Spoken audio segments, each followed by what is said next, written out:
नमस्कार, आजाद संवाद मीडिया में आपका स्वागत है। हम लोगों की आवाज रमेश पटेल। कल कन्नौज स्टेशन पर लिंटर गिरने से 40 से 50 लोगों के दबने की आशंका। चंद्रशेखर आजाद रावण ने कुंभ पर दिया बड़ा बयान। उन्होंने कहा, जो पाप किया है वहीं गंगा नहाए। झारखंड के मुख्यमंत्री हेमंत सोरेन को 1,36,000 करोड़ मिलने का मिला आश्वासन। समय के साथ खबर पाने के लिए चैनल को सब्सक्राइब करें। नमस्कार। खबर विस्तार से। देश के अमृतकाल में कन्नौज रेलवे स्टेशन पर बड़ा हादसा हो गया। 2 मंजिला निर्माणाधीन स्टेशन भवन का लिंटर अचानक गिर गया। इस हादसे में कई रेलवे यात्री मलबे में दब गए। घटना की जानकारी के बाद प्रशासन ने बचाव कार्य शुरू किया। बचाए गए लोगों को अस्पताल पहुंचाया गया।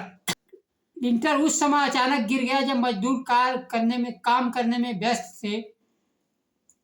घटना इतना अचानक हुआ कि मजदूरों को संभलने का अवसर ही नहीं मिला। इस मलबे में 40 से 50 लोगों के दबने की आशंका है, जिसमें अधिकतर मजदूर हैं। मिली जानकारी के अनुसार मलबे में से 13 मजदूरों को निकाला गया है। इन भवन को बनाने में 13 करोड़ की लागत से कराया जा रहा था। स्टेशन पर अमृतकाल योजना के तहत 2 मंजिला इमारत का निर्माण हो रहा था। शनिवार सुबह लिंटर डालने का काम चल रहा था, तभी अचानक पूरा लिंटर ढह गया।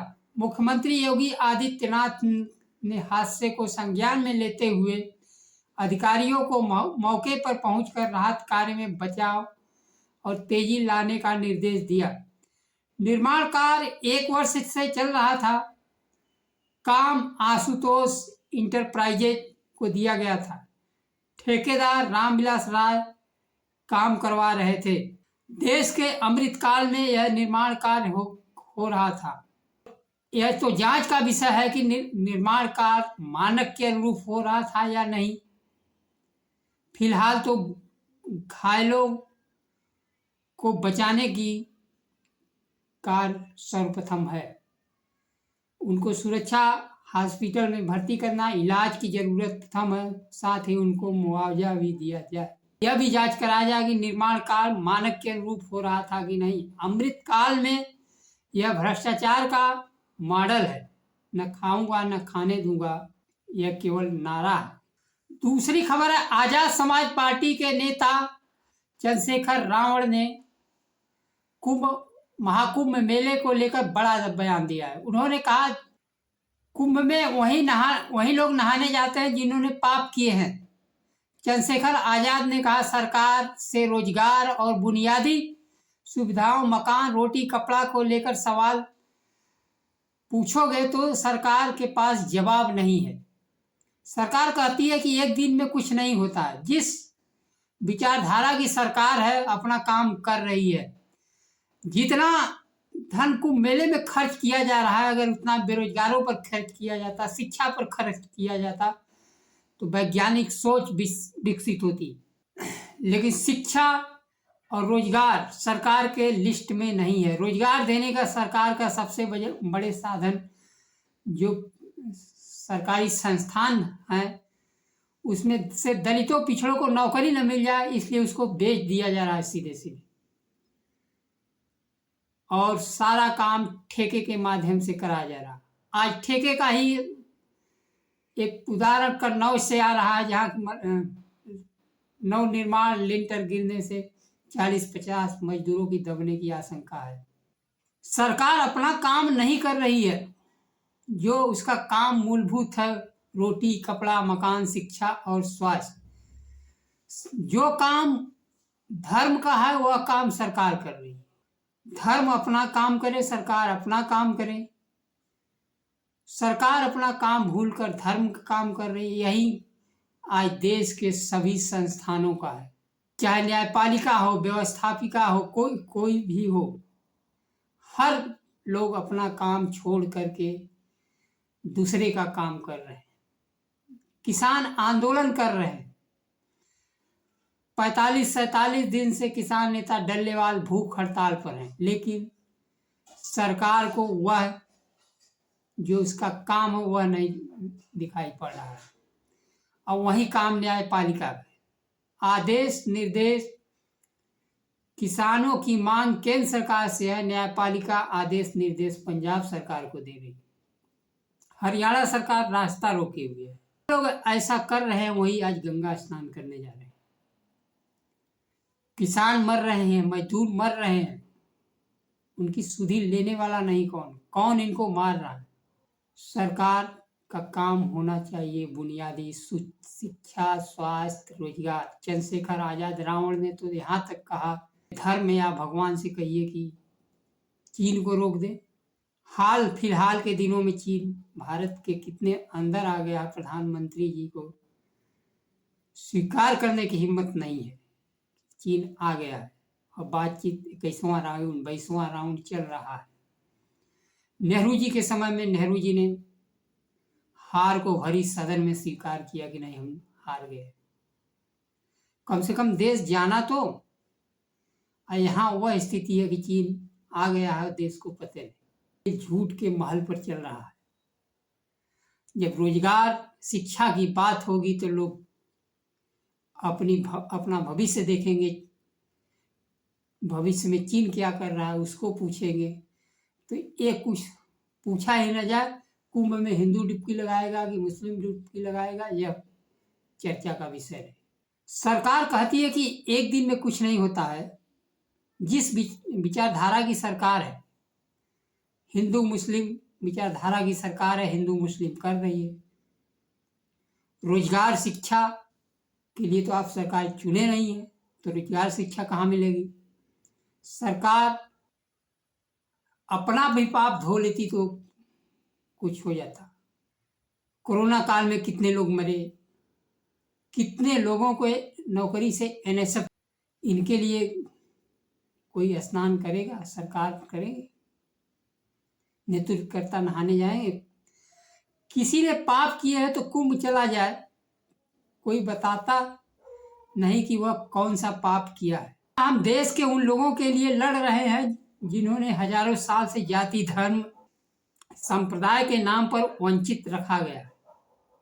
जाति धर्म संप्रदाय के नाम पर मूलभूत सुविधाओं से इन वर्गों को वंचित रखा गया है।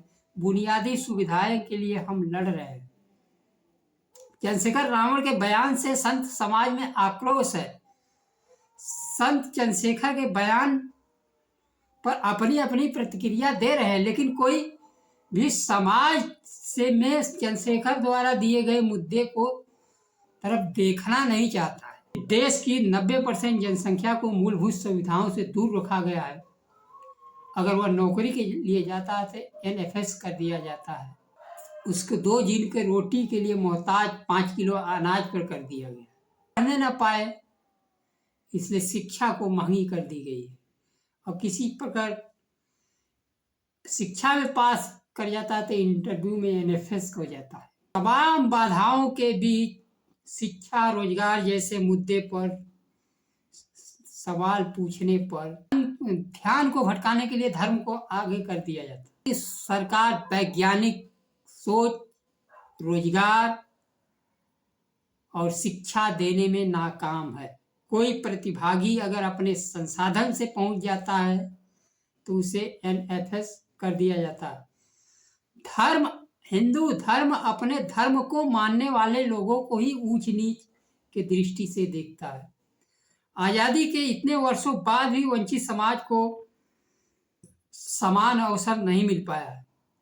आज देश में भेदभाव पहले की अपेक्षा अधिक बढ़ा है।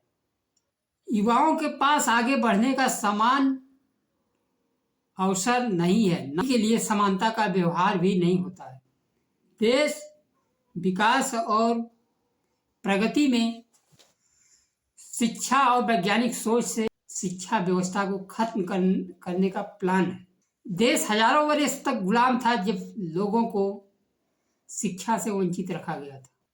आज चीन आगे बढ़ रहा, लेकिन शिक्षा से इस कदर लोगों के दिमाग में धर्म को भर दिया गया कि कोई ये जानने का कोशिश नहीं कर रहा कि चीन कहाँ तक आया, चीन कहाँ तक निर्माण किया। मेजर शैतान सिंह का स्मारक कहाँ है? प्रधानमंत्री मोदी जी जब सत्ता संभाले थे तो मेजर शैतान सिंह का स्मारक कहाँ था? इन सब मुद्दों से ध्यान भटकाने के लिए धर्म धर्म धर्म और देश की रक्षा नहीं हो पाएगी बिना वैज्ञानिक सोच के, और न ही वंचित समाज आगे बढ़ पाएगा बिना शिक्षा के। तीसरी खबर है, झारखंड का हक 1,36,000 करोड़ बकाया दिलाने में केंद्रीय मंत्री ने दिया भरोसा। केंद्रीय मंत्री जी किशन रेड्डी के सामने मुख्यमंत्री हेमंत सोरेन ने केंद्रीय कोयला एवं खान मंत्री के सामने प्रस्ताव रखा और कोयला कंपनियों पर राज्य का 1,36,000 करोड़ बकाये भुगतान की मांग रखी और मुख्यमंत्री बंद पड़ी खदानों की जमीनों राज्य सरकार को लौटाने की भी मांग की। जवाब में केंद्रीय मंत्री ने इस मुद्दे के समाधान और बकाया राशि के भुगतान का भरोसा दिया। मुख्यमंत्री हेमंत सोरेन ने कहा, कोयला खनन परियोजना के लिए होने वाली जमीन अधिग्रहण के कारण जो निवासी विस्थापित होते हैं उन्हें खनन परियोजनाओं में स्टॉक होल्डर बनाकर बढ़ाने की जरूरत है। मुख्यमंत्री ने कहा, जहां खनन परियोजना पूरी हो चुकी है उस जमीन को यूं ही छोड़ दिया गया है। वह जमीन न तो राज्य सरकार को वापस की जा रही है और न ही उसका कोई उपयोग किया जा रहा है। ऐसी बंद खदान की जमीन राज्य सरकार को वापस किया जाए। मुख्यमंत्री ने कोयला कंपनियों को सामाजिक सुरक्षा का दायरा बढ़ाकर 20 किलोमीटर से 50 किलोमीटर करने की मांग की है। झरिया में आग और जादूगोड्डा में यूरेनियम के खनन में स्थानीय लोगों को हो रही स्वास्थ्य समस्याओं की ओर केंद्रीय मंत्री का ध्यान खींचा। इस पर केंद्रीय मंत्री ने नीचे लगी आग को बुझाने और खनन से होने वाली स्वास्थ्य संबंधी समस्याओं को केंद्र सरकार आवश्यक कदम उठाएगी। इससे पहले लोकसभा में पूर्णिया के निर्दलीय सांसद राजेश रंजन पप्पू यादव ने लोकसभा में सवाल पूछा था, झारखंड सरकार का बकाया नहीं दिया जा रहा है।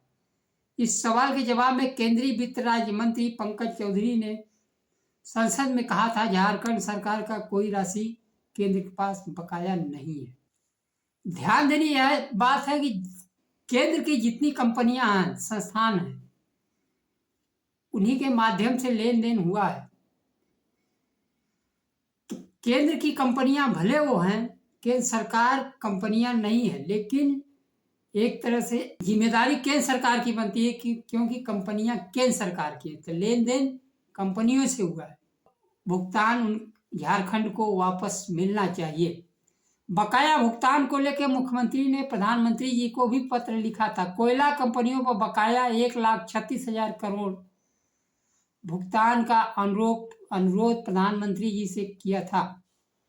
मुख्यमंत्री ने कानूनी प्रक्रिया का सहारा लेने की भी घोषणा की थी। अब केंद्रीय कोयला मंत्री और खनन मंत्री जी किशन रेड्डी के आश्वासन के बाद उम्मीद जगी है कि बकाया राशि मिलने के बाद झारखंड का विकास और सामाजिक, आर्थिक, स्वास्थ्य, शिक्षा, महिला एवं बाल विकास परियोजनाएं सुचारू रूप से चल सकेगी। आदिवासी पिछड़े समाज का विकास तेज गति से होने की आस भी जगी है। नमस्कार। जय संविधान।